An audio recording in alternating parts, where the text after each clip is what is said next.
حضور علیہ السلام سے حرم کی جانب جا رہے ہیں۔ کوہ صفا کے قریب عبداللہ ابن جدعان کا گھر ہے۔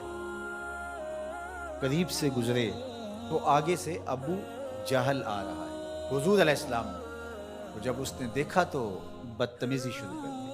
وہ الجھتا چلا جا رہا ہے، حتیٰ کہ اس نے ایک نوکیلا پتھر پکڑ کے حضور کو زخمی کر دیا اور آقا کے نازک بدن سے خون بہنے لگا۔ حکم جہاد نہیں آیا، اللہ کی مشیت ہے۔ حضور علیہ السلام وہاں سے سین حرم میں پہنچے، آب زمزم سے اپنے زخم دھوئے اور اللہ کے حضور سجدہ ریز ہو گئے۔ مالک تیرے رنگ، یاری تیری سونا پر ازمیشاں تیریاں اگ، سونا پرکھیا جامدہ ہے نال اگاں دے لگ۔ حضور کے چچا حمزہ بن عبد المطلب ابھی اسلام نہیں لائے تھے، شکار کرنے گئے۔ یہ جب شکار کر کے آتے تو دو لونڈیاں آپس میں بات کر رہی تھی کہ اگر اس کو پتا ہوتا نا کہ اس کے بھتیجے کے ساتھ آج عمر بن حشام نے کیا سلوک کیا ہے تو آج اس کی یہ چال نہ ہوتی۔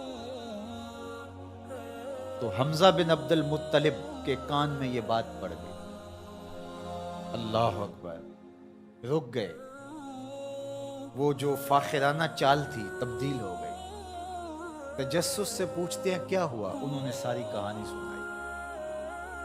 بس غصے میں آ گئے، کمان ہاتھ میں پکڑی تھی، اسی طرح سیدھا سین حرم میں پہنچے۔ صنادید قریش نشستیں جمائے بیٹھے تھے۔ ابو جہل بھی اپنے چیلے چانٹوں کے ساتھ ایک نشست پہ براجمان تھا۔ کمان کو زور سے اس کے سر پہ مارا اور کہا کیا تو نے محمد کو لاوارث سمجھ لیا ہے صلی اللہ علیہ وسلم۔ خیر ابو جہل کا سر پھٹ گیا، اس کے چیلے چانٹے اٹھے، لیکن بڑا کائیں شخص تھا ابو جہل۔ اس نے کہا کہ یہ اس وقت تو تنہا ہے، لیکن اگر سلسلہ چھڑ گیا تو بنو ہاشم بھی آ جائیں گے اور میں نے بہت سری زیادتی کی ہے۔ اس نے کہا بس بس بس چھوڑ دو، مجھ سے کچھ ہو گیا تھا۔ اب حضرت امیر حمزہ حضور کو تلاش کرنے لگے اور حضور سین حرم میں سر جھکائے سجدہ ریز تھے اور یہ جا کے پاس کھڑے ہو گئے۔ یا ابن اخی، اے میرے بھائی کے بیٹے۔ حضور نے سر نہیں اٹھایا۔ پھر انہوں نے کہا یا ابن اخی، اے میرے بھائی کے بیٹے۔ حضور پھر سجدے میں سر رکھ کے رو رہے ہیں۔ پھر انہیں تیسری مرتبہ کہا یا بھائی کے بیٹے۔ حضور سجدہ ریز ہے۔ میاں صاحب فرماتے ہیں اسی کسے دے کچھ نہیں لگ دے تے نہ کوئی ساڈا دردی۔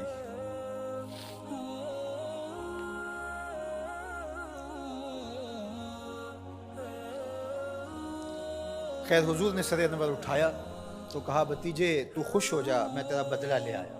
حضور نے بڑی بے نیازی سے کہا کہ چچا مجھے کوئی خوشی نہیں ہوئی۔ کہا میں اتنے بڑے سورما کا سر پھاڑا ہے۔ کہا مجھے کوئی خوشی نہیں ہوئی۔ بخت یاوری کر رہا تھا۔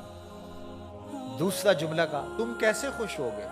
کہا جس رب کو میں مانتا ہوں اس کو تم بھی مانو، یہ میری خوشی کا سامان ہے، اگر مجھے یہ دے سکتے ہو تو کہا پھر دیر نہ کیجئے، ابھی اپنی غلامی میں شامل کر لیجئے۔ یہ ہوتی ہے اپنے مشن کے ساتھ وابستگی۔ ہم اپنے چھوٹے چھوٹے سطحی مفادات کی وجہ سے کتنے بڑے دینی نقصان کر دیتے ہیں اور ہم جان رہے ہوتے ہیں کہ میری اس ذات سے یہ نقصان ہو رہا ہے، لیکن ہمارا نفس اتنا بڑا ہوتا ہے۔ لیکن یہاں مشن کے ساتھ وابستگی دیکھیے۔ وہ کہتے ہیں کہ بھتیجے بتاؤ تم کیسے راضی ہوتے ہو؟ تو جو حضور بولتے ابو جہل کے ٹکڑے ٹکڑے ہو چکے ہوتے چند لمحوں کے بعد، لیکن کہا نہیں،